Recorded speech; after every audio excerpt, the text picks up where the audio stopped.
जो भी कर्म जीवन में उपस्थित है, प्राप्त है, वह जिस प्रयोजन की सिद्धि के लिए है, जब तक उस प्रयोजन की सिद्धि उस कर्म से नहीं हो जाती है, वह कर्म कभी अपने कर्ता को छोड़ता नहीं। कर्ता कर्म को छोड़े ये बात तो ठीक है, लेकिन असल में कई बार कर्म ही कर्ता को छोड़ता। कर्ता तो उस कर्म को छोड़ना चाहता है, लेकिन वह कर्म ही उस स्वरूप में है कि वह कर्ता को छोड़ता है। एक दर्शन, एक विज्ञान जीवन में उपस्थित हो रहा है कि वह कर्म अपने कर्ता को स्वयं छोड़ देता है जब उसके प्रयोजन की सिद्धि हो जाती है। बिल्कुल एक सीधा सा नियम है। तो कर्म जो है अपने कर्ता के साथ तब तक संलग्न रहता है जब तक वह कर्ता के प्रयोजन की पूर्ति नहीं करा देता। समस्या कब आती है? कर्ता उस हर कर्म को करता है जिससे उसके प्रयोजन की सिद्धि हो, उसमें कोई समस्या नहीं, उसमें कोई विमोह नहीं है, कोई द्वंद नहीं है। कर्ता कभी उस कर्म को नहीं छोड़ता जिससे उसके प्रयोजन की सिद्धि हो रही हो। लेकिन जब कर्म का स्वरूप कर्ता की रुचि के अनुसार नहीं होता, तब वह कर्ता अपने कर्म को छोड़ देना चाहता है। और अगर कुछ समय उसने कर्म को विधिवत नहीं छोड़ा और अज्ञान से छोड़ दिया, भय से छोड़ दिया, पलायन कर गया, तो भगवान उसके लिए सख्त टिप्पणी करते हैं। बोलते हैं ये कभी संभव नहीं है, प्रकृति उसको विवश करेगी पुनः उसी कर्म को करने के लिए, और तब ज्यादा समस्या होगी। तब वो शायद उपयुक्त समय भी ना हो और कर्ता को उस कर्म को करना पड़े। और ये जीवन में देखा जाता है, जिन्होंने युवावस्था में ब्रह्मचर्य आश्रम में जो कर्म उपस्थित थे उनको नहीं किया, ठीक से नहीं किया, तो वह फिर कर्म जीवन भर उनको सताते। और ऐसे जो जीवन यात्रा चलती है तो कई बार वृद्धावस्था में उस कर्ता को उन कर्मों को करना पड़ता है जो उसे युवावस्था में कर लेना चाहिए थे। तो वो कर्म फिर छोड़ता नहीं, विवश होके फिर उस कर्म को कर्ता को करना पड़ता है और वह दुखद स्थिति होती है। उसी तरफ भगवान ध्यान दिला रहे हैं। और कर्म का बड़ा एक सुंदर स्वभाव है, कर्ता का प्रयोजन पूरा होते ही वो विदा हो जाता है। तो कर्ता गलती क्या करता है? जब घोर कर्म उपस्थित होता है जीवन में तो वो अपना प्रयोजन बदल देता है। वो कहता है मुझे ये चीज चाहिए नहीं, लेकिन वह उसकी भ्रांति है, वह उसके विवेक का, उसके वैराग्य का अंडरस्टैंडिंग नहीं है, समझ नहीं है, तो जीवन के अनुभव से नहीं आ रहे हैं। तो प्रयोजन को कर्म के स्वरूप के कारण बदल देना यह कर्ता की बुद्धिमानी नहीं है। भगवान उसी तरफ जरा ध्यान दिला रहे हैं। ठीक है, तो यह जब एक वास्तविकता है कर्म के संबंध में, और यह नहीं कश्चित क्षण अभिजात तिष्ठत्य कर्म पर बोल करके भगवान ने सारी संभावनाओं को खत्म कर दिया।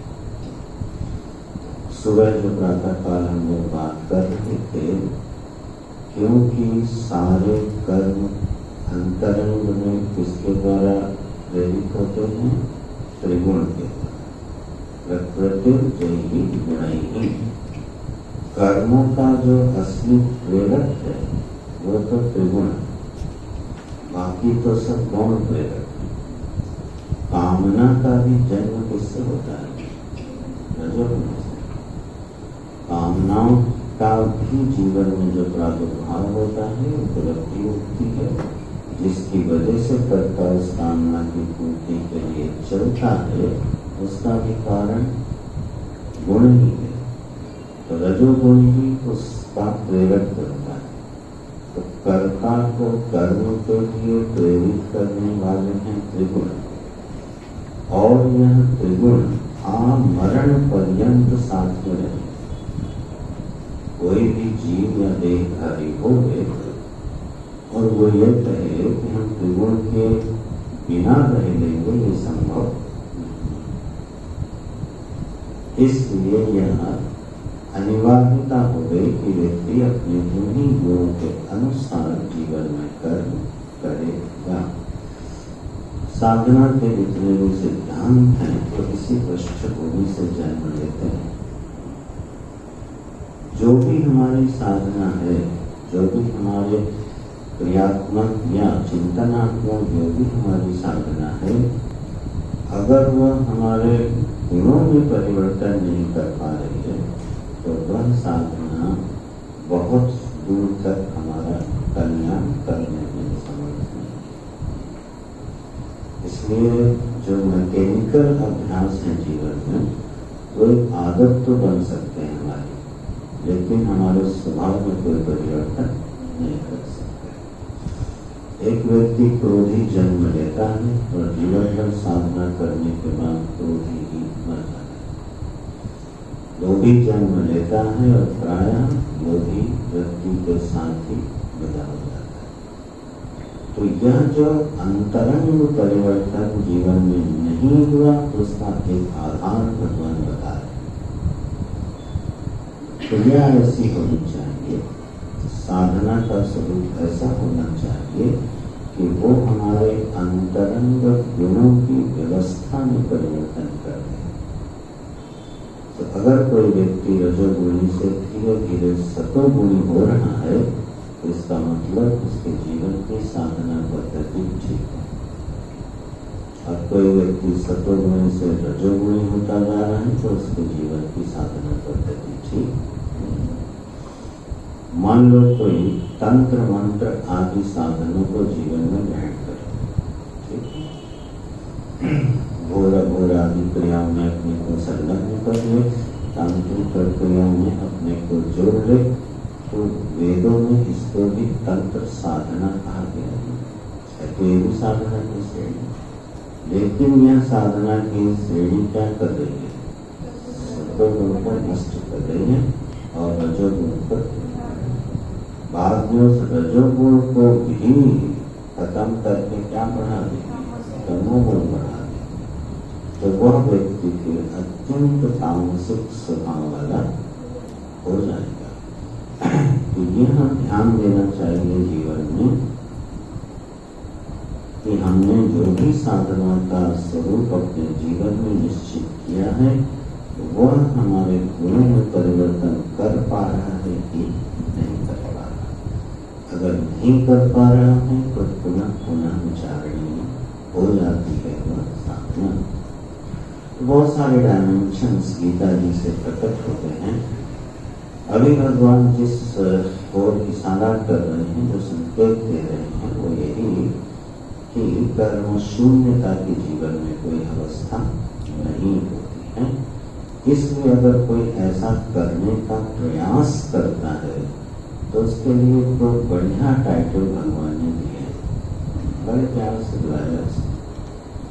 कर्मेंद्रियाणि संयम यह कश्चित साधक व्यक्ति प्राणी, कर्मेंद्रियों को संयमित करके और बैठा है, आस्ते मने बैठा है।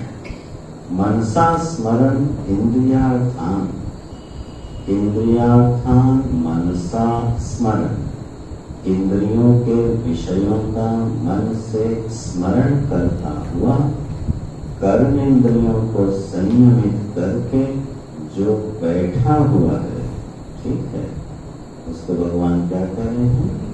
मूढ़ा। बड़ी अच्छी तरह से वो मूर्ख हो चुका है। इतने से संतोष नहीं हुआ, मिथ्याचार उस व्यक्ति का नाम भगवान ने क्या रखा? मिथ्याचारण। वह मिथ्या आचरण करने वाला व्यक्ति है, क्योंकि वह एक गलत डायरेक्शन में काम कर रहा है। जब हमारे संस्कारों में इंद्रियों के विषयों के प्रति रुचि भरपूर हो गई, उस समय कर्मेंद्रियों का संयम किया नहीं जाता। और अगर कोई ऐसा करने का प्रयास करता है तो वो सही दिशा में जा नहीं रहा।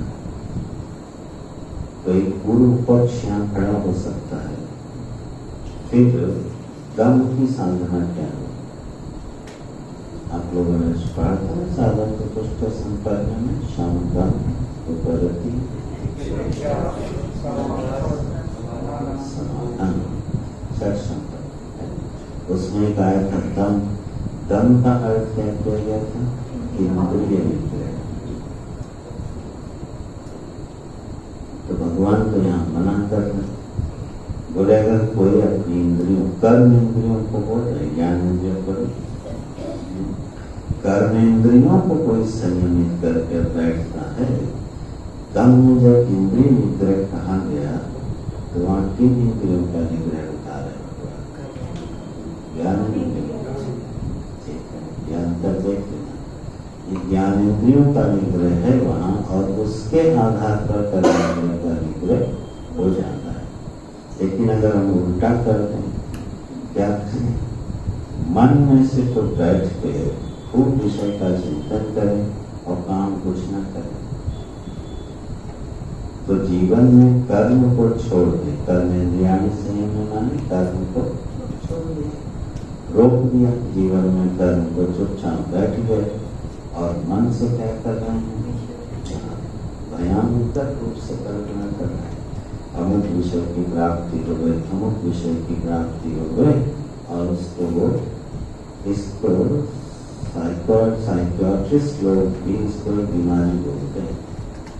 ठीक, ये मनोरोग है। फैंसीफुल डे ड्रीमिंग करके नाम से इसको बोला जाता है। दिवास्वप्न। ऐसा आदमी क्या करता है? दिन भर अपनी कल्पनाओं के जाल में उलझा रहता है, सुखद सुखद कल्पनाएं करता रहता है और उसी जाल में उलझा रहता है और कर्म को छोड़ देता है। ऐसे व्यक्ति को भगवान सीधे सीधे बोल रहे हैं, ये महामूर्ख व्यक्ति है। ऐसी भाषा कमी बोलते हैं भगवान, महामूर्ख व्यक्ति है। और इतना ही मिथ्याचारी, झूठा आचरण करने वाला है, पाखंडी है, पासिका रहते हैं, पापाचारण। लेकिन अगर कोई व्यक्ति अच्छा मन में सोच रहा हो और कर्मेंद्रियों से ना करे, तो उससे पापाचरण क्या हो रहा है? मन में सोच रहा है, सोचते रहोगे। बाहर तो कुछ नहीं कर रहा है, बाहर तो कोई उपद्रव नहीं कर रहा, बाहर किसी का हाथ छीन नहीं रहा है, तो फिर इतनी नाराजगी क्यों? इसको अपने मन की कल्पना की दुनिया में रहने दो। लेकिन ऐसा होगा, वह कल्पना की दुनिया से बाहर आएगा, और जब आएगा तो कुछ न कुछ उटपटांग करेगा, क्योंकि जीवन को सजाया नहीं। इसलिए उसके जीवन में पापाचरण अवश्यंभावी है। ऐसा हो ही नहीं सकता कि कोई व्यक्ति निरंतर मन से विषयों का स्मरण करता रहे और कभी विषय में लिप्त ना हो गए, ये संभावना नहीं। इसलिए उससे जब भी होगा पापाचरण ही होगा। बोले अच्छा फिर क्या करें? मान लो हमारे अंदर विषय का स्मरण है,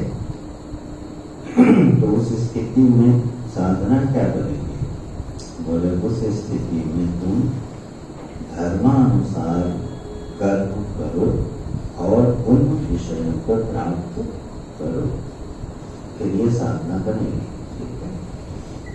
ऐसा विषय का चिंतन, हमें विषय की कामना करना क्योंकि अपराध नहीं है। ठीक है? लेकिन उसको किस तरह से हम हैंडल करते, किस तरह से हम उसके साथ प्रतिक्रिया करते, वह महत्वपूर्ण है। तो मान लो हमारे मन में कोई इच्छा है और वह इच्छा हमें पूरी करनी है, तो क्या करें? कल्पना के जाल में न उलझे, तदनुसार कर्म को हाथ में ले, पुरुषार्थ करे और तत्त विषय की प्राप्ति करे। गुरु को धर्म सम्मत मार्ग, इसमें कोई बुराई नहीं। यही जीवन को धीरे धीरे सही दिशा में ले जाएंगे। तो मान लो ऐसी कोई रुचि है जो हमसे नहीं संभल रही है, तो फिर उसके अनुसार कर्म करना चाहिए। यहाँ पर एक गलती और होती, चलो उस पर भी ध्यान दे दिया जाए। जब व्यक्ति अपनी कामना की पूर्ति के लिए कर्म का आश्रय कम और अधिदैव का आश्रय ज्यादा लेता है, उसको भी भगवान पसंद नहीं करते। अधिदैव का मतलब है कि कर्म तो कम करेगा, ताबीज बांधवा लो, डंडा बंधवा लो, हनुमान जी को लड्डू चढ़ाओ, ठीक है, उस देवता की पूजा कराओ। दिन भर क्या कर रहा है? अधिदैव के पीछे पड़ा है। क्या उसको क्या लग रहा है? अधिदैव प्रसन्न हो जाएगा तो हमारा काम आसान हो जाएगा। इसमें अगर आपने बैलेंस बिगाड़ा, उसको भगवान आगे मना करेंगे। ये भी ठीक नहीं है। विषय है और चाहिए तो धर्मानुसार कर्म करे और उसमें भगवान की उपासना और प्रार्थना का बल है, ठीक है। देवोपासना का अपने कर्म में बल भरे, वह जो है उचित मार्ग है। केवल अधिदैव के पीछे पड़ा रहे तो बस क्या करेगा? किस कल्पना में जिएगा पता है? ऐसा मंत्र सिद्ध करूंगा कि रोज एक सोने की गिनी मिलेगी, ठीक, इसमें उलझ जाए, पक्का उलझ जाए। मैं ये नहीं कह रहा हूं कि ऐसा होता नहीं, हुआ भी तो विनाशकारी होगा, बड़ी मेहनत से तो होगा, और नहीं तो हो भी दिया तो विनाशकारी होगा। तो उसका सारा ध्यान कहाँ चला गया? सारा ध्यान चला गया कि कोई तंत्र सिद्ध कर लो, कोई मंत्र सिद्ध कर लो और धन की प्राप्ति कर लो। अब धन की प्राप्ति का मार्ग मंत्र के रास्ते से जाता है कि कर्म के रास्ते से जाता है? गीता जी में भगवान इसका रास्ता क्या बताएंगे? कर्म के रास्ते से जाता है। इसमें आप अधिदैव का आश्रय ले सकते, ठीक है। बड़े बूढ़ों का आशीर्वाद भी उसमें शामिल है, तो इस तरह से ये जो मन के विषय हैं, इनको हैंडल करना चाहिए। भागवत जी की बड़ी प्रसिद्ध कथा है कर्दम ऋषि की, ठीक। कर्दम ऋषि जो हैं गृहस्थ आश्रम में प्रवेश करना चाहते, तो उन्होंने क्या किया? भगवान का आश्रय लिया, तप किया, ठीक, और उनसे अनुमति ली और उसके बाद फिर वो गृहस्थ आश्रम में प्रवेश किया। लेकिन उनकी दृष्टि देखो कितनी सधी हुई थी। उन्होंने कहा मैं गृहस्थ आश्रम में प्रवेश कर रहा हूँ, लेकिन पहली संतान होते ही मैं गृहस्थ आश्रम का त्याग कर दूंगा। ये बात कही थी उन्होंने महाराज से।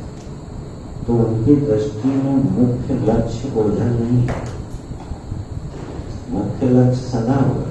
अब उनको एक प्रतिबंध लगा जीवन में, तो उसकी पूर्ति के लिए उन्होंने तत्वरूपी कर्म किया, प्रयास किया और फिर धर्मानुसार उसका उपयोग किया और उसके बाद संन्यास लेकर के और आत्मज्ञानी हुए। तो यह जो विषय हैं, इनको हमें कैसे हैंडल करना है, ये साधक की एक बड़ी सावधानी होती है। और गीता जी उसमें बिल्कुल बड़े स्पष्ट मार्ग का दर्शन कराती हैं। तो ऐसा व्यक्ति जो केवल मन से विषय चाहता है और कर्म छोड़ देता है, भगवान उसमें बहुत नाराज हो जाते हैं। और प्रसन्न किसके होते हैं? ठीक उल्टे वाले। यस्तु इंद्रियाणि मनसा नियम्य कर्मेन्द्रियैहि कर्म आरभते हे अर्जुन। ठीक उलट बोला। हे अर्जुन, दूसरा एक व्यक्ति है, वह अपनी इंद्रियों को मनसा विवेक अपनी विवेक बुद्धि से थोड़ा नियमित करके और कर्म इंद्रियों से कर्म को करता रहता है। सब विशिष्यते, वह खिल जाता है। विशिष्यते का मतलब ये बिकम्स इम्पोर्टेंट, वह आदमी जीवन में चमक जाता है, उसका जीवन यशस्वी हो जाता है, तेजस्वी हो जाता है। कब? जब अपने विषयों को विवेक बुद्धि से नियमित करता है। बोले इसकी क्या आवश्यकता है? बोले इसकी आवश्यकता इसलिए है कि हजारों कामनाएं होती हैं, क्या सभी को पूरा करना आवश्यक है? ध्यान दो, तो आप ये पाओगे कि बहुत सारी जो कामनाएं चित्त में उदित होती हैं, उनको सभी को पूरा करना आवश्यक नहीं है। इसलिए मनसा विवेक बुद्धि से यह विचार करना होता है कि कौन सी कामना कब, कहाँ, कैसे पूरी करनी है और कब छोड़ देनी। ठीक है, ये है मनसा नियम और इसकी जरूरत सभी को पड़ेगी। जो इसका उपयोग करेगा सब विशिष्य है, वो फिर ऑर्डिनरी आदमी नहीं रहेगा, वो जरा विशिष्ट व्यक्ति हो जाएगा। इच्छाओं के संबंध में एक दर्शन है, इसको थोड़ा ध्यान से सुनना। एक विचार ये आता है, और इस पीछे इन 50 वर्षों में लगभग उसका विचार ज्यादा, पहले भी चारवाक आदि के समय में, लेकिन अभी विचार उसका कुछ समय से ज्यादा रहा। और वो दर्शन ये कहता है, वो विज्ञान समझ उनकी ये कहती है कि इच्छाएं जो उठती हैं वो नैसर्गिक होती है और उनको रोकना उचित नहीं है। अगर उन इच्छाओं को रोका गया तो व्यक्ति बीमार पड़ सकता है। ये विचार शायद आप लोगों ने सुना, न सुना हो तो अभी सुना। यह बहुत बड़ा वर्ग समाज में है जो इस बात को मानता है कि अगर कोई इच्छा मन में आती है तो वो पूरी होने के लिए ही आती है। इसलिए डिप्रेस नहीं करना चाहिए, इच्छा को दबाना नहीं चाहिए, नहीं तो आप मरीज हो जाओगे और रुग्ण हो जाओगे और उसको बड़े तर्कों से सिद्ध करते हैं। ठीक है, जैसे क्रोध का आप दृष्टांत ले लो। क्रोध किसी को जीवन में आया, अब उसको दिन भर कहा जाए तो क्रोध नहीं करना है और उसको क्रोध करने को न मिले तो वो अंदर ही अंदर क्या हो जाएगा, बीमार पड़ उठ के रहता है, क्योंकि वो ऊर्जा उसकी अभिव्यक्त नहीं हो पा रही। इन्हीं तर्कों का उन्होंने आश्चर्य से लोभ वृत्ति हो, काम वृत्ति हो, कोई भी वृत्ति हो, तो वो उठे तो उसको पूरा करना चाहिए। लेकिन इस बात पर उन्होंने कभी ध्यान नहीं दिया कि जब ऐसी कोई इच्छा आती है तो पीछे से उसको काउंटर करने वाली दूसरी इच्छा भी आती है, उसको पूरी करने की कोशिश तो नहीं कर रहे हो। जैसे मान लो हमने झूठ बोला तो पीछे से एक वृत्ति आती है कि सत्य भी बोलना चाहिए, तो सत्य बोलना चाहिए, ये इच्छा नहीं है क्या? मुझे एक भोग प्रधान जीवन चाहिए, सभी की इच्छा है, लेकिन पीछे से एक बुद्धि आती है, नहीं, संयम पूर्वक भोग करना चाहिए। जीवन में संयम की भी आवश्यकता है, संयम होना चाहिए, ये भी इच्छा है। तो एक इच्छा को तो आपने कहा इसको पूरी करो, नहीं बीमार पड़ जाओ, दूसरी वाले के लिए कोई विचार नहीं उस दर्शन में। इसलिए भगवान का शब्द देखो, मनसा नियम, इच्छाओं को क्या करना है, मन से नियमित करना है। नियमित करने का तात्पर्य यही है, कौन सी इच्छा किस काल में कब और कैसे पूरी की जानी चाहिए, नहीं तो जीवन तो पशुवत हो जाएगा। तो हे अर्जुन, किस विज्ञान पर ध्यान देते हुए कर्म इंद्रियों से तो कर्म करते रहो, उनको कभी मत रोकना, क्योंकि उनको कोई रोक नहीं सकता। तो इस तरह से करो। और अब जो उसमें पद जोड़ा है उसको ध्यान देना, कर्म योगम असक्ता सविशिष्य। इसके साथ अगर किसी ने ये चीज जोड़ दी, क्या? आसक्ति रहित होकर के कर्म योग, कर्म को योग बनाते हुए जब कोई व्यक्ति कर्म कर ले जाता है अर्जुन, तो सर्वशिष्य वो विवेकानंद हो जाता है।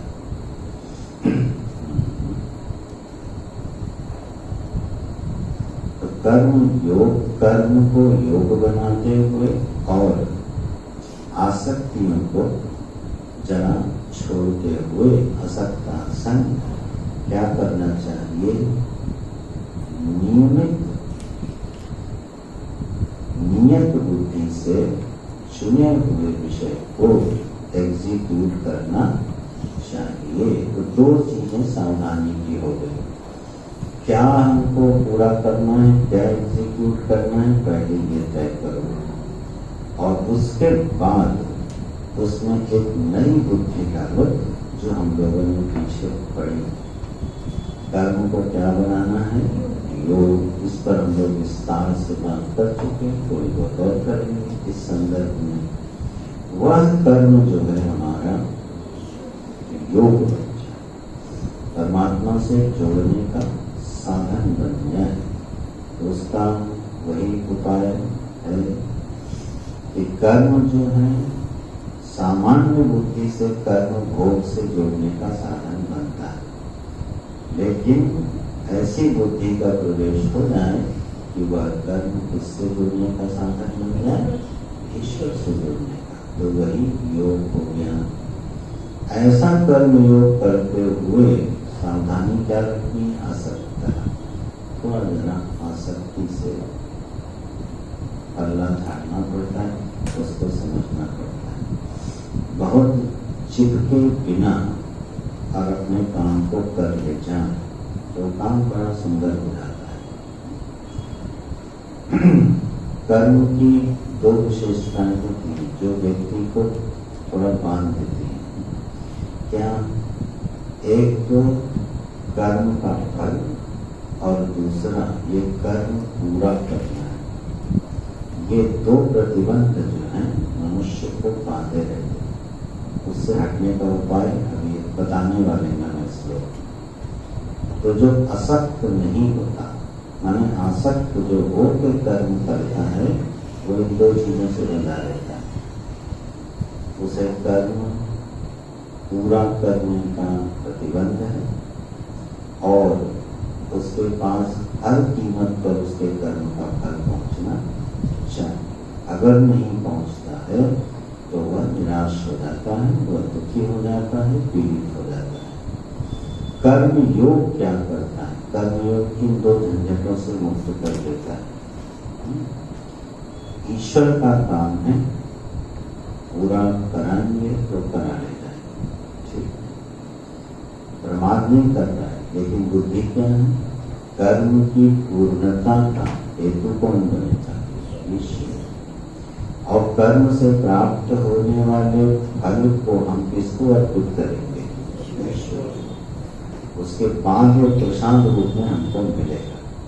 इन दो बुद्धियों से अगर कोई युक्त हो गया और सुव्यवस्थित ढंग से चुने हुए कर्मों को अर्जुन करता रहता है निरंतर, सह विशिष्यते, कह रहे हैं वो बहुत विशिष्ट हो जाता है। मानो उसके जीवन में एक चमक दिखाई देती, एक ऐश्वर्य दिखाई देता है, एक शांति दिखाई देती है, एक प्रफुल्लता दिखाई देती है, आनंद का उल्लास दिखाई देता है और इतना ही सामर्थ्य भी दिखाई देता है। कर्म योग का सबसे महत्वपूर्ण फल जानते हैं क्या है? वैसे तो भगवान की प्राप्ति उसका मुख्य लक्ष्य, उससे कभी हटना नहीं चाहिए, लेकिन जो फल उसको ऐसे ही मिल जाता है, फालतू में मिल जाता है पैर में, उसकी सामर्थ्य बढ़ती चली जाती, भोगी की सामर्थ्य घटती जाती है और कर्मयोगी की सामर्थ्य बढ़ती जाती है। ये कर्म करने का खूबसूरत तरीका है, अगर समझ में आ जाए और एग्जीक्यूट हो जाए। अब आप देखो विवेकानंद जी के कर्म करने की सामर्थ्य कितनी हो गई, कितनी अल्प आयु में, संघर्षमय जीवन में, कितना संघर्षमय जीवन था, इतना संघर्षमय जीवन जीते हुए इतनी अल्प आयु में कितने बड़े काम करके चले गए। ये सामर्थ्य कहां से आई? कर्म योग से, क्योंकि उनके कर्म का जो प्रयोजन था वो विराट था और इसलिए प्रकृति ने उनको सामर्थ्य प्रदान करी। देखो कर्मयोगी की सामर्थ्य कैसे बढ़ती है, ऐसा नहीं कि उसमें 10,000 हाथियों का बल आ जाता है। ये कर्मयोगी है क्यों, उनमें 10,000 हाथियों का बल, ये सामर्थ्य नहीं बढ़ती कर्मयोगी, प्रकृति उसके अनुकूल होती चली जाती। हमारा कोई कर्म सफल क्यों नहीं होता, क्योंकि प्रकृति हमारे प्रतिकूल होता है। प्रतिकूल हो जाने से वह कर्म ठीक से सफल नहीं। लेकिन कर्मयोगी का जो कर्म है उसमें प्रकृति उसके अनुकूल हो जाती, समष्टि बुद्धि की प्रेरणा उसके अनुकूल वातावरण तैयार कर देती है। यही उसकी सामर्थ्य का बढ़ना है। व्यक्तिगत रूप से तो वो हो सकता है इतना कमजोर आदमी हो कि उसको तो झापड़ कोई मार के गिर जाए, वह सामर्थ्य नहीं है, लेकिन उसकी उपस्थिति ही बड़ी सामर्थ्य को जन्म दे। उसके साथ कोई भिड़ने का साहस नहीं कर पाता।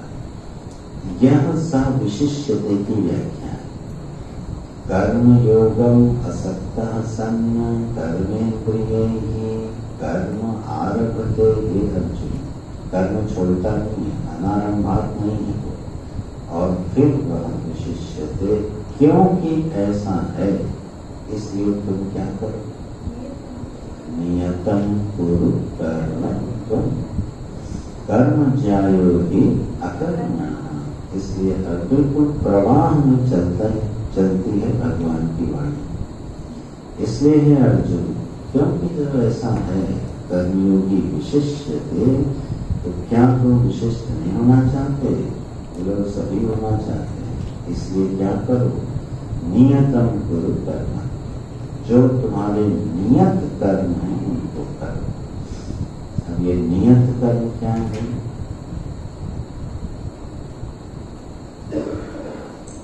नियत कर्म जो होते हैं, नित्य कर्मों से नियत कर्मों को थोड़ा भिन्न रखना चाहिए। नियत कर्म जो है वो चारों कर्म नियत हैं, प्रायश्चित, उपासना और 6 कर्म कौन कौन से?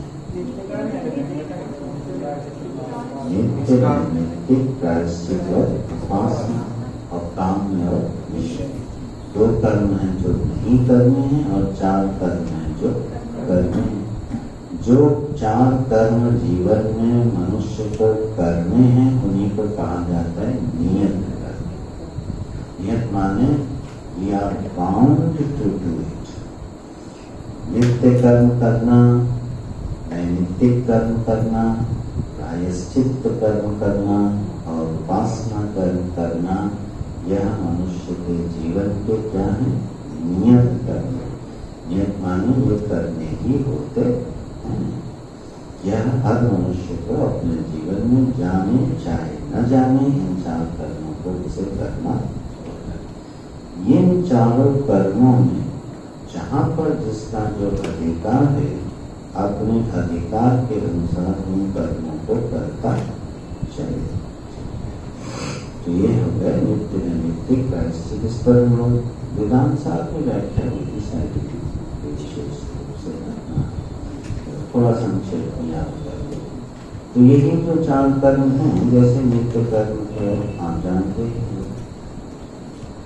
कि ब्राह्मण आदि को संध्या करनी चाहिए, इस तरह से उपाधि के अनुसार नित्य कर्म है, और शरीर संबंधी नित्य कर्म है, स्वच्छता आदि, तो यह नित्य कर्म हो गए। नैमित्तिक कर्म वो हैं जो निमित्त के उपस्थित होने पर हमको करने पड़ते हैं। निमित्त 2 तरह के हैं, एक जो उपाधि धारण की है उसके अनुसार, और एक जो तात्कालिक निमित्त आ जाते हैं उनके अनुसार। यह मनुष्य करता है, चाहे अपने जीवन को आधार बना के देख लो, और प्रायश्चित बोले हमने आज तक नहीं किया, ऐसा हो नहीं सकता। प्रायश्चित आपने क्रियात्मक भले न किया हो, लेकिन मन में कोई व्यक्ति पछताया ना हो, ऐसा कभी होता हो नहीं सकता, क्योंकि कर्म में दोष होते ही हैं।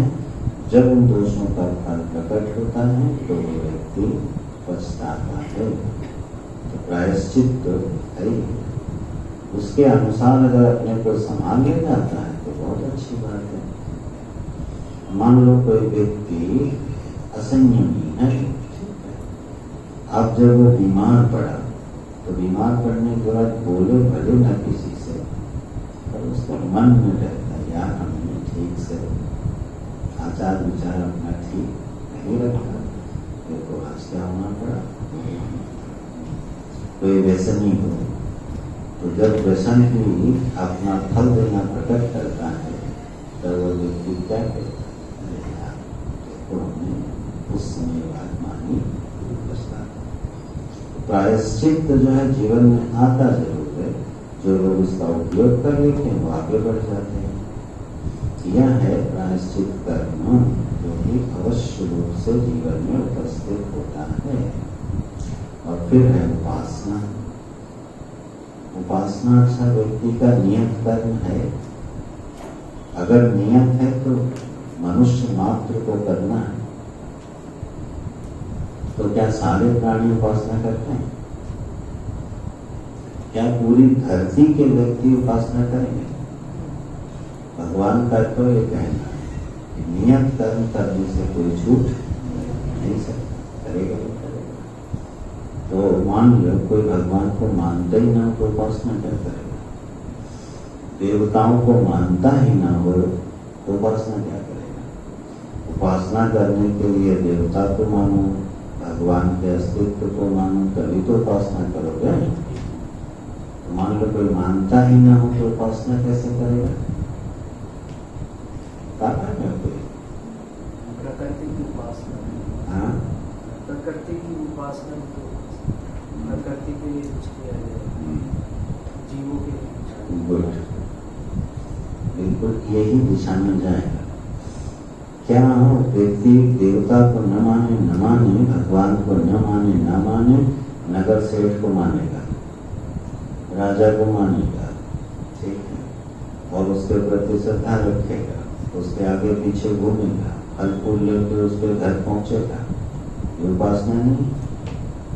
एक टेंडर पास कराना हो, डीएम साहब की उपासना होती कि नहीं? उपासना ही तो है। डीएम कौन हो गए? देवता। डीएम साहब देवता है, और देवता के पास पहुंचे अपना फल फूल लेके, तो वह व्यक्ति जो देव और ईश्वर की उपासना नहीं करता, वह फिर मनुष्य की ही उपासना करता है, ठीक है, प्रकृति की ही उपासना करता है।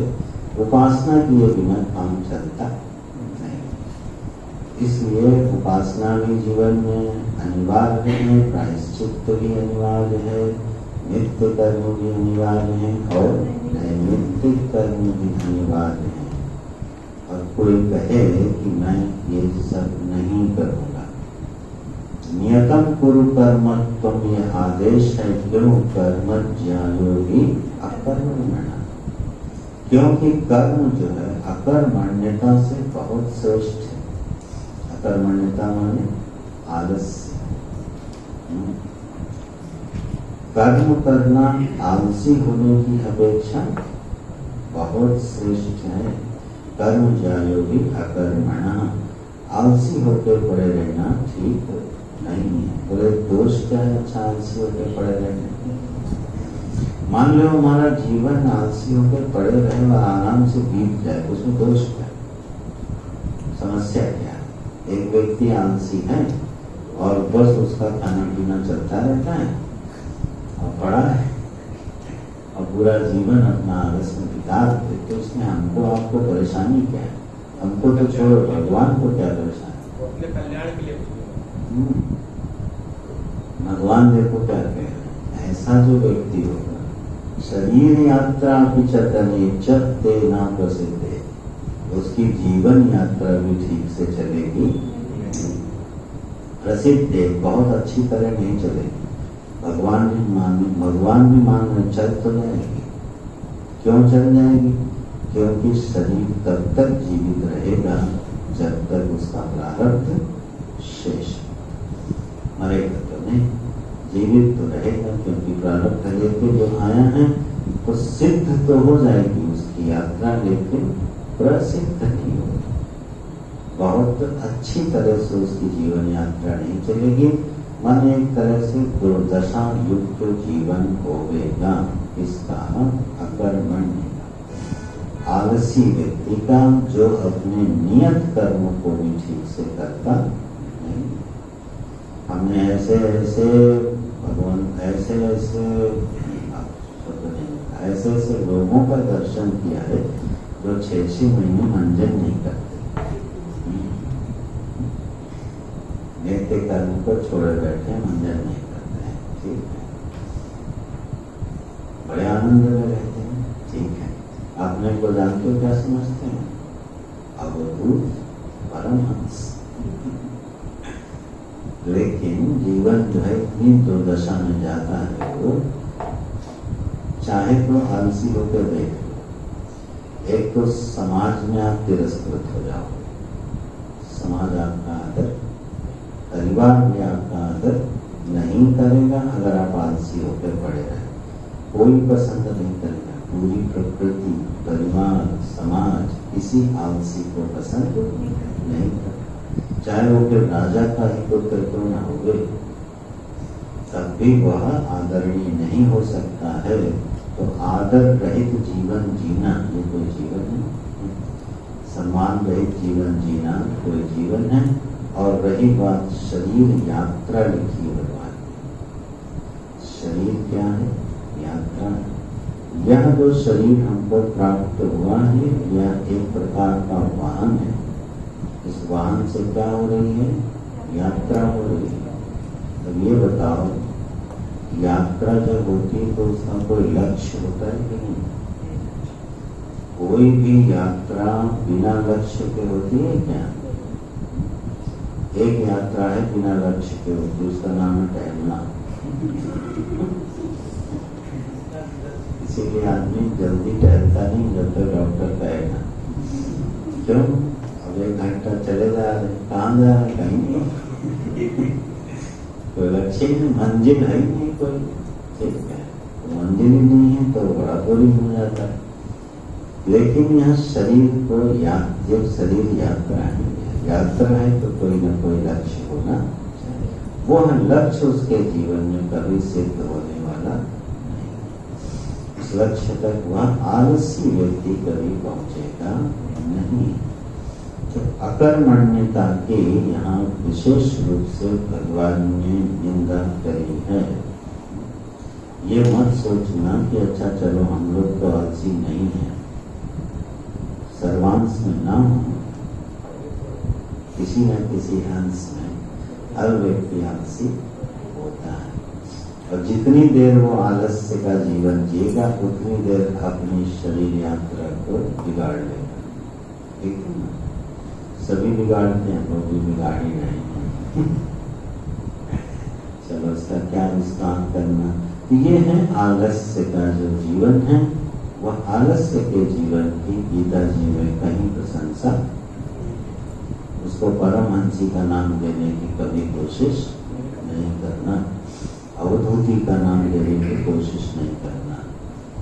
जीवन में प्रमाद आए तो सावधान हो जाना, नहीं नियतम गुरु कर्म में गुड़ खा के सो गए, ठीक। अब मना किया जाता है कि रात में भाई कुल्ला करके सो, चुपचाप गए, गुड़ खाया, रजाई उड़ी सो गए। 10 साल बाद पता चला कि दांतों ने शरीर यात्रा की पहचान बताना शुरू कर दिया। छोड़ेगा थोड़ी, वो क्या था, अकर्मण्यता थी कि नहीं। इस तरह आप ध्यान दोगे तो दिन में 10-20 काम ऐसे हो जाते हैं जो अकर्मण्यता के कारण छूट जाते हैं। रात्रि में ब्रश करके सोना है, महीने में शायद 10 दिन 20 दिन हो गए, 10 दिन तो छूट ही जाते।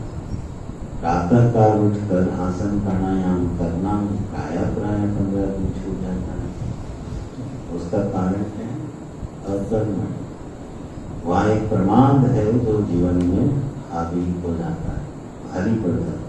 भगवान को बिल्कुल पसंद नहीं। जैसे ही हम आलसी होंगे, 4 में से कोई न कोई कर्म छोड़ बैठेंगे। नित्य नैमित्तिक प्रायश्चित और उपासना, 4 में से कोई न कोई कर्म छूट जाएगा, ठीक है। हमारी कहीं पर जरूरत है, अरे छोड़ो अब मेरा मन नहीं है जाने का। अब देखो नैमित्तिक कर्म में क्या हो गया, प्रमाद। इसी का नाम अकर्मण्यता। अकर्मण्यता का एक ही मतलब मत समझना कि दिन भर खटिया में पड़ा रहता है। वो तो उसका आखिरी परिणाम है। 2 आलसी जो थे लेटे हुए थे, 2 आलसी लेटे हुए थे, बड़े उच्च कोटि के आलसी थे। आनंद से अपना वृक्ष के नीचे लेटे हुए थे। उधर से एक राजपुरुष घोड़े पे निकला, तो उसको देख के एक ने आवाज दी, कृपा करके घोड़े से उतर जाएंगे। तो उतर गया, पास में गया तो बोला, देखो मेरे पेट के ऊपर जो जामुन का फल पड़ा है, इसको उठा के मेरे मुंह में डाल दो। उसने लगाए उसके 5 कोड़े। तो जो बगल में दूसरा आलसी लेटा था, वो बोले 5 नहीं, इसको दुगनी सजा दो, ये बहुत बड़ा आलसी है, इसको 10 कोड़े मारो। बोले क्यों? बोले अभी थोड़ी देर पहले मेरे मुंह को कुत्ता चाट रहा था, मैंने इससे कितना कहा कि भगा दो, ये उठ के राजी नहीं होगा, इसको 10 कोड़े दो। आलसियों की बड़ी कथाएं प्रसिद्ध है। तो जब अकर्मण्यता शब्द का भगवान प्रयोग करें तो ऐसे आइडियलिस्टिक आलसी को दिमाग में मत लाना। नहीं पता चलेगा भाई मैं तो आलसी नहीं, ऐसा नहीं है। आलस्य का माने नित्य नैमित्तिक प्रायश्चित उपासना कर्म के उपस्थित होने पर भी क्या हो जाता है, प्रमाद हो जाता है। प्रमाद होने का परिणाम देखो क्या बता रहे हैं, जीवन यात्रा ठीक से चलती नहीं है। बड़ा सुंदर सूत्र है ये। फिर जो फिजिकल, जो भौतिक दैहिक यात्रा भी है, वो भी ठीक से चलती नहीं है। इसलिए एक अर्जुन कर्मज्ञायो हि अकर्मणः, इस आलस्य प्रधान जीवन की अपेक्षा मनुष्य को कर्म करना, यही विवेकानंद जी का उद्बोधन था, है ना। अरे सोए हुए आलसियों जागो, कम से कम अपने जीवन को जीने लायक तो बना लो। कितनी उन्होंने माने अपने आम को कितना नष्ट करके दूसरे देश में जाके क्या बातें कही। हमारे देश में भुखमरी है, बीमारी है, गरीबी है, हमें पैसा चाहिए, ठीक है। तुमको मैं ज्ञान दूंगा, तुम हमें पैसा दो, करना उनके समष्टि हित की भावना उनके हृदय में इतनी भरी हुई थी कि ये बात कहने में भी उनको संकोच नहीं। मैं तुम्हें शिक्षा देता हूँ और तुम मुझे धन दो, मेरे देश को धन की। और अपने देशवासियों के लिए बोलते थे, भैया उठो, थोड़ा आलस्य त्यागो, जीवन में कर्मों के स्वरूप को समझो, कम से कम ठीक से जियो तो सही। ज्ञानी बनो न बनो, जीवन यात्रा को तो ठीक कर लो कम से कम। तो ये संदेश कहाँ से आ रहे हैं? गीता जी में ये संदेश बहुत पहले भगवान दे चुके, वेदों में इससे पहले दे चुके हैं कि आलस्य का जो जीवन है वह अर्जुन अच्छा नहीं होता है। अच्छा बोले तो फिर क्या करें? बोले अगर तुम्हारे मन में कहीं ये भ्रांति आ रही हो कि ये जो कर्म है ना भगवान ने झंझट का कारण, बंधन का कारण बनते हैं, यही अर्जुन कह रहे हैं ना, किम कर्मणि घोरे मां योगयसि देशः। क्यों? सांख्य बुद्धि बहुत अच्छी है। जब सांख्य बुद्धि बहुत अच्छी है तो मैं ये बंधन वाला कर्म क्यों करूं? इतने सारे नियम कानून में अपने को क्यों बांधूं? ऐसे ऊपर घोर कर्म मैं किस लिए करूं? मुझे तो आप उस योग बुद्धि के सांख्य बुद्धि में प्रवेश करने की आज्ञा दो। तो पहले ध्यान में बोला ना, मैं भिक्षा मांग के खा लूंगा, के मैं भिक्षा मांग के खा लूंगा लेकिन युद्ध नहीं करूंगा। गुरुदेव तो बड़े होते विनोदी। इस श्लोक पर व्याख्या जब करे तो बोले भगवान ने उससे कहा होगा ठीक है जब तू कमांडर लेके निकलोगे ना भिक्षा मांगने तो लोग कहेंगे यही अर्जुन है जो युद्ध छोड़ के भाग गया था, इसको 2 रोटी दे दो। उस समय तुमको पता चलेगा कि भिक्षाचारी जीवन कैसा होता है। भिक्षुक बनना आसान नहीं है। भिक्षा मांगना कोई आसान काम है क्या? कहीं भिक्षा मांगो और मांगने वाला ये बोल दे कि अच्छा भला शरीर है, मजदूरी करके रोटी खा सकता है और फिर भी कटोरा लिए घूम रहा है। यह वाक्य भी भिक्षुकों को सुनने पड़ते हैं। ऐसे वाक्यों को सुनने की सामर्थ्य भिक्षुओं में कई बार नहीं होती। वो नाराज हो जाते हैं, अरे अर्जुन तुम तो क्षत्रिय हो, ये वाक्य कहाँ सुन पाओ? ऐसा वाक्य किसी ने बोला तुम उसको वहीं पलट दो। ऐसा सन्यासी जीवन तुम नहीं जी सकते हो। तो अगर तुम्हारे मन में कहीं ये बात है कि यह कर्म बंधनकारी होता है, अर्जुन कर्म बंधनकारी नहीं होता। अगर इस रीति से तुम कर्म को करोगे तो यह कर्म बंधनकारी नहीं होगा। अब एक दूसरे धरातल से भगवान हमको कर्मयोग समझा रहे। पहले वाले को याद रखना, पहले वाले पर हम लोगों ने जो चर्चा की थी स्मरण में रखना, लेना, चिंतन करना। वहाँ कर्मयोग का जो स्वरूप बताया था, यहाँ उसको और सुलभ ढंग से थोड़ा विस्तार कर देते। कहते हैं अर्जुन, यज्ञार्थात् कर्म अन्यत्र लोकोऽयं कर्म बन्धनः। अयं लोकः कर्म बंधन। यह जो मनुष्य है यह कर्म बंधन है। कब? यज्ञार्थात् अन्यत्र कर्मणः कर्म बंधन।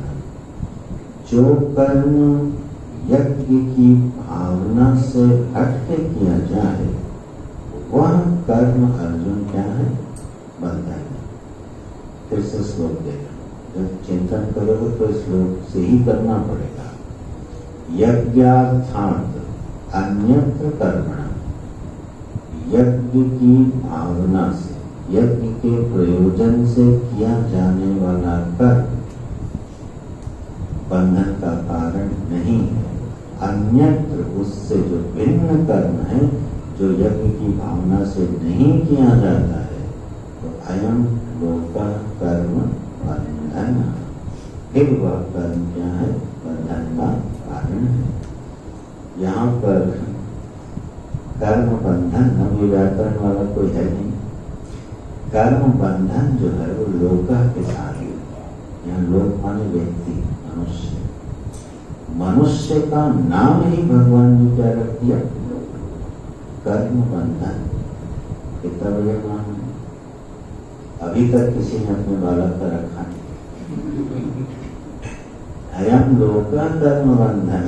यह मनुष्य का नाम क्या है? कर्म बंधन। गुरु जी बोलते थे हंसते हुए, हाँ भाई, ये आ रहे, कौन आ रहे हैं? आइए कर्म बंधन साहब पधारिए। ये यही व्याकार जो शब्द है यहाँ पे, तो मनुष्य का नाम रख दिया भगवान। ये कर्म बंधन भाई साहब नहीं, क्यों? क्योंकि यज्ञार्थ कर्म नहीं करते, इससे भिन्न जो है स्वार्थ और भोगार्थ कर्म करते हैं, इसलिए ये सीधे सीधे क्या है? कर्म बंधन है। क्या संदेश है? कर्म हमारे जीवन में बंधन का स्वरूप बन के कब उपलब्ध होगा? जब वो यज्ञ की भावना से हट जाए, बस फिर वो बंधन का स्वरूप बन जाएगा। फिर चाहे जैसा कर, चाहे पूजा कर रहे हो, चाहे हवन कर रहे हो, चाहे सेवा कर रहे हो, चाहे समाधि लगाए हो, चाहे तपस्या कर रहे हो, कोई भी कर्म अगर यज्ञ की भावना से हट गया तो वह फिर मनुष्य के लिए बंधन का कारण अवश्य बनेगा। इसलिए हे अर्जुन, तदर्थम माने यज्ञार्थम, इसलिए हे कौन्तेय, तुम यज्ञार्थ कर्म करो और मुक्त संग समाचर, सारे कर्म बंधन से मुक्त होकर के अपने कर्मों का संपादन करो। अब यहाँ पर भगवान ने एक शब्द दिया, यज्ञार्थ कर्म। ये यज्ञार्थ कर्म क्या होता है? यज्ञार्थ कर्म का जो मूल लक्षण बनेगा, मूल स्वरूप बनेगा, यज्ञ में आहुति प्रधान होगी। यज्ञ कब संपन्न होता है? जब हम उसमें आहुति डालते, और आहुति किसकी डालते हैं?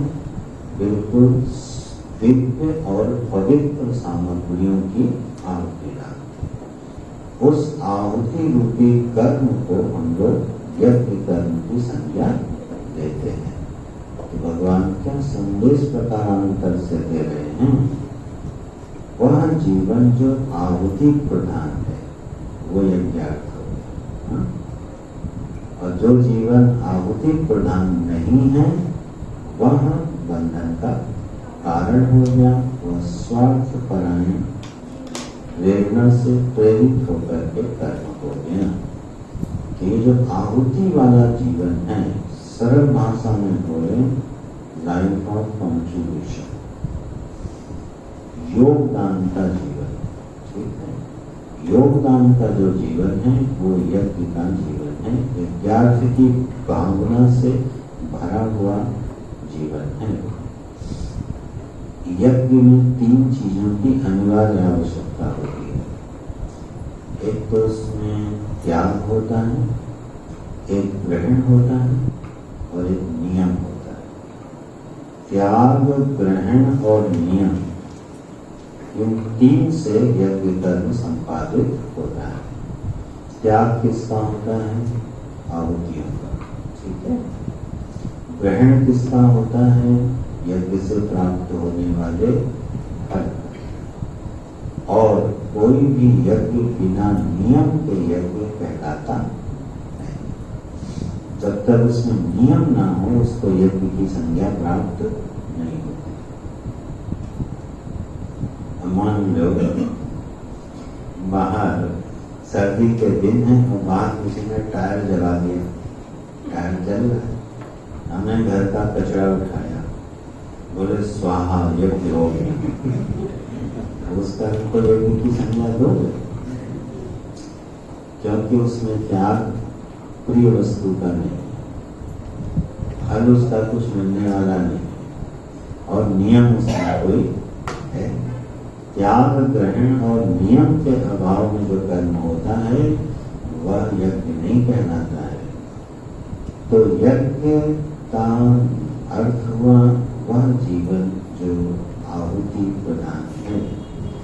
और सरल कर लो इसको, पूरी सृष्टि को भी अगर ध्यान से देख लो तो ऐसा लगता है जैसे पूरी सृष्टि में एक यज्ञ का संगीत चल रहा है।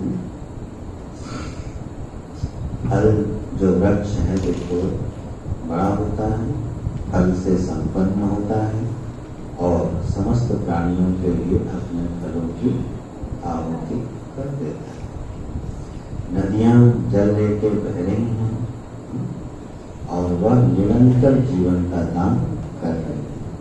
वायु निरंतर मनुष्यों को जीवन का दान कर रही है। सूर्य चंद्र पूरी समष्टि को, पूरी प्रकृति को अपनी अपनी योग्यता के अनुसार दे रहे हैं। पृथ्वी अपने अंदर छिपी हुई धन धान्य की राशि को निरंतर दे रहा है। रत्नाकर अपने अंदर छिपी हुई समस्त समृद्धियों को प्रदान कर रहा है। औषधियां रस दे रही हैं। पूरी की पूरी जो प्रकृति है वह भगवान ने कैसी बनाई है? यज्ञ की भावना से अनुप्राणित होकर के पूरी सृष्टि चल रही है। बस केवल वो अव्यक्त से प्रेरित होकर के स्वभाव से ये कर्म करते रहते हैं। प्रकृति से प्रेरित है, वही उनका स्वभाव है, इसलिए उनको उस कर्म का कोई पुण्य पाप मिलता है। लेकिन पूरी सृष्टि का जो स्वर है, जो संगीत है, वो आप देखो यज्ञ का ही संगीत बन रहा है। मनुष्य ने क्या किया? वो लेना सीख गया और उसने देना सीखा। यज्ञ भावना ये है कि दे दो और देने के बाद जो मिले ग्रहण, उस मिले हुए को भी बांट के खाओ, ये है यज्ञ की भावना। ऐसा कोई कर्म कर ले जाए तो कौन सा कर्म बंधन का कारण बनेगा भाई? कर्म तो उसको जीवन में क्या नहीं दे देगा। बंधन की तो बात छोड़ो अर्जुन, तुम कहाँ सोच रहे, क्या विचार कर रहे हो? यज्ञार्थ भावना पर जरा दृष्टि डालो। अब देखो, जैसे हम लोग नदियों से जल लेते हैं, अरे कभी उसमें दूध डाल के थोड़ा उनका पूजा अर्चन करके उनको कुछ दिया जाता है कि नहीं दिया जाता? ये सब विषय में विधान बनाए। पृथ्वी से निरंतर हम लोग कुछ ना कुछ लेते रहते हैं, लेकिन कभी पृथ्वी का पूजन भी नहीं करते। तो पृथ्वी को भी जब हम कुछ दें, वायु को कुछ दें, जल को कुछ दें, अग्नि को कुछ दें, ठीक है ना? अब अग्नि में जब आहुतियां डालते हैं तो उस आहुतियों से जो वायु है वो पुष्ट होती है, सुगंधित होती है, निर्मल होती है। तो जो सृष्टि हमको निरंतर दान दे रही है, प्रतिदान में हम उसको क्या देते हैं? कुछ नहीं देते। देना चाहते नहीं, देना पड़ता है, वो बात अलग। देना तो नहीं चाहते। अच्छा, प्रकृति तो चलो स्वभाव से दे रही है, यही मनुष्यों का परस्पर स्वभाव होता है। हर जीव दूसरे जीव से लेना चाहता है। देना चाहता है कि नहीं? देना कम चाहता है, लेना ज्यादा चाहता है। इससे जीवन का संगीत बिगड़ जाता है। तो मूल सूत्र जो है वो खो गया गीता जी का, क्योंकि यह अविद्या से, मूर्खता से, अज्ञान से, भोग परायण बुद्धि से अपने अहम की निरंतर पुष्टि होती रहे, अहंकारी होने से जो जीव रहे वह लेना ज्यादा और देना कम सीखता है। तो वहाँ यज्ञार्थ की भावना बिगड़ जाती है और इसलिए फिर वहाँ सामर्थ्य शून्य, माने उसकी सामर्थ्य कम होती जाती है। ये पक्का नियम है गीता जी के कुछ।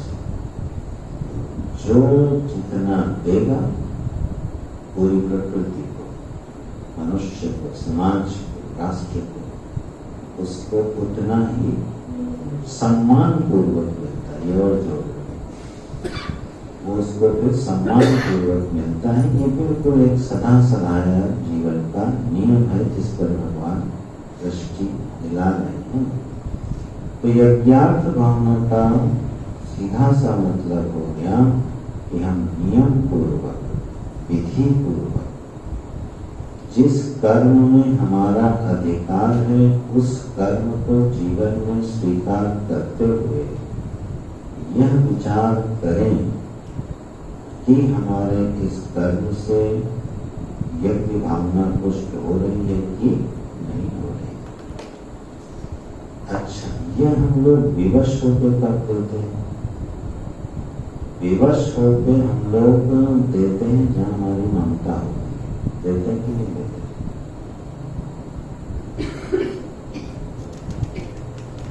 हमारा कोई बहुत प्रिय हो जाए, बड़ा ममतास्पद हो जाए, तो अब देखो जिससे प्रेम हो जाता है उसको हम देना चाहते हैं। यह है सूत्र के जो हमारा प्रिय हो जाए, जो ममतास्पद हो जाए, अब हम उसको देना चाहते हैं। उसको अपनी प्रिय से प्रिय वस्तु देने में भी हमें कोई संकोच नहीं होता। अब एक माता पिता जो है अपने बालक को क्या नहीं देते? जीवन तो एक व्यर्थ हो गया, आया भी देता है और वो वृक्ष उसको फल भी देता है। वृक्ष कभी मना करता है? नहीं करता। यज्ञार्थ भावना जीवन में कब सिद्ध होती है? जब यहाँ आहुति की वृत्ति समष्टि के लिए मन में आ जाए। इतना आसान होता तो सब लोग विवेकानंद नहीं हो जाते। समय लगता है इसको समझने में और फिर धीरे धीरे जीने में, क्योंकि ऐसे व्यक्ति के ऐसी चीज के लिए हमको अपनी रुचि छोड़नी पड़ रही है, समय देना पड़ रहा है, धन देना पड़ रहा है, जिससे हमारा कोई संबंध ही नहीं है, मानते ही नहीं। फिर से आप वही दृष्टांत ले लो और बार बार विवेकानंद जी के नाम याद आ रहा कर्मयोग के संबंध में। उन्होंने जब पूरे देशवासियों के लिए इतनी शिद्दत से मांगा तो वो एक आदमी से मांगता ठीक है, ठीक उल्टा उनके जीवन में हुआ था। जब वो बहुत कष्ट में आ गए, आर्थिक रूप से उनका परिवार बहुत कष्ट में आ गया, यहाँ तक कि 2 वक्त का खाना भी बड़े मुश्किल से प्राप्त होता था परिवार को। तब वो एक दिन बड़े व्यथित बैठे थे, तो परमहंस जी ने कहा अच्छा जाओ पानी के पास, जो चाहो सो ले जाओ, जो चाहिए सो ले जाओ। और उस समय वो व्यथित भी थे, उन्हें चाहिए था, तो वो फिर चले गए। और वहां जब पहुंचे और प्रार्थना करी तो जब मांगने का समय आया, देवी उपस्थित हुई, तो कुछ भी मांग बिना मांगे लौटा गए। 3 बार भेजा परमहंस जी और तीनों बार विवेकानंद जी मांग। जो आदमी पूरे देश के लिए मांग सकता है वो अपने परिवार के लिए नहीं मांग पाए। सोचो क्या वृत्ति रही होगी। तो यज्ञार्थ भावना के मूल सूत्र पुस्तक। इसके लिए जरूरी नहीं है कि आप बहुत बड़ा आयोजन करके यज्ञार्थ भावना करोगे। Every day in every moment यह जीवन का अभ्यास किया जा सकता है। हम सम्मान चाहते तो हैं, लेकिन सम्मान देने में कंजूसी रखते हैं। सम्मान हमको चाहिए, लेकिन किसी को सम्मान देना है तो बड़ी गणित लगाते हैं सम्मान देने में। हम तो नीची वाणी सुनना चाहते हैं, लेकिन सुनाते वक्त हमें कोई होश नहीं आता है। ठीक, इसे प्रतिदान है जीवन। हम अपने जीवन को सुखपूर्वक जीना चाहते हैं, उसी तरह तो दूसरे के भी जीवन की आकांक्षा है। इस तरह की छोटी छोटी वृत्तियों से, छोटे छोटे अभ्यास से अगर हम अपनी समझ को बदल देंगे, अब देखना कितने क्रांतिकारी परिवर्तन जीवन में हो जाए। पहला परिवर्तन तो यही हो जाएगा कि वो कर्म हमारे बंधन का कारण बनेगा, वो कर्म हमारी मुक्ति का साधन बन जाएगा। इससे बड़ा परिणाम और फल क्या चाहिए। वो कर्म हमें स्वार्थी नहीं बनाएगा, कर्म हमें भोगी नहीं बनाएगा, कर्म हमें अहंकारी नहीं बनाएगा। ठीक है, अस्मिता पेश से हमको बचा देगा और थोड़ा आगे बढ़ जाएंगे तो हमें प्रभु का प्रेमी बना देगा, हमें वह भक्त बना देगा। ठीक है, और भगवान हमें ज्ञानी बना देंगे। यह दिशा जाती है उस कर्म की जो यज्ञार्थ होता है। तो हे अर्जुन, तुम जो ये कह रहे हो कि युद्ध रूपी कर्म बड़ा घोर है, आप मुझे इसमें मत फंसाओ, ये तुम्हारी सोच ठीक नहीं है। अब इस परिप्रेक्ष्य में पहले अध्याय में अर्जुन के वचन सुन लो, ठीक है। राज्य जीतेंगे कि हारेंगे, हम शासन करेंगे कि ये शासन करेंगे, फिर इन भोगों का मैं क्या करूँगा। तो युद्ध का प्रयोजन अर्जुन की बुद्धि में क्या घुस गया? राज्य की प्राप्ति, जय और पराजय। जैसे ही ये प्रयोजन उसकी बुद्धि में गलत चले गए, उसकी बुद्धि में मोह पैदा हो गया और वो कर्म उसको घोर प्रतीत होने लगा, घोर कर्म प्रतीत होने लगा। लेकिन भगवान उसकी बुद्धि को एक सुधार दे। वह युद्ध कोई अर्जुन का व्यक्तिगत युद्ध नहीं है, वह युद्ध जो है समष्टिगत युद्ध है। उसमें वहां व्यक्तिगत भावनाओं का कोई लेना देना नहीं। अब मान लो बॉर्डर पे कोई फौजी लड़ रहा हो, ठीक है, और दुश्मन वाले देश में उसका सामने मित्र ही खड़ा हो जाए, ठीक है, और अगर उसको मारने में उसके हाथ कप जाए तो उसका प्रयोजन अधूरा हो गया। अरे नहीं, इसको छोड़ दो, एक आदमी छूट जाएगा तो क्या होगा, लड़ तो मैं रहा ही है। वहां दृष्टि बदल गई, क्योंकि वहां पर युद्ध करना है राष्ट्र के लिए, अपने मित्र की रक्षा के लिए नहीं, अथवा अपने व्यक्तिगत किसी शत्रु को मारने के लिए युद्ध नहीं करना। उसके युद्ध का प्रयोजन क्या है? राष्ट्र की रक्षा।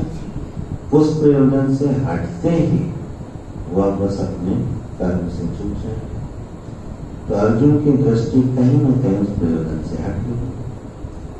हम इसको जनरलाइज करें, हमारे कर्म की दृष्टि जैसे ही मूल प्रयोजन से हटती है, वह कर्म बंधन का कारण बनता है।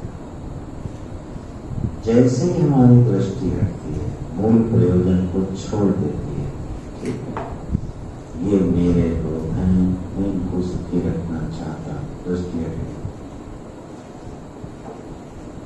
अगर कहीं इसको जरा ठीक से ठहराया जाए,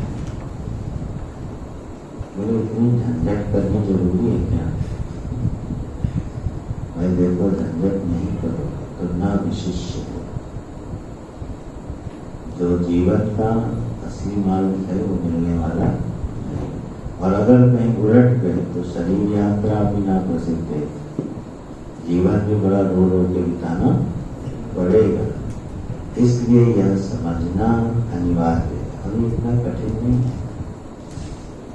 इसका अभ्यास करना भी बहुत कठिन काम नहीं है। ये वहीं से शुरू हो सकता है जहां आपको हर व्यक्ति जो जहां जिस धारा तक पर जैसे है, वे सूत्र को अपने जीवन में ले आए, ठीक है। कभी अभ्यास करना हो तो ऐसे करना है।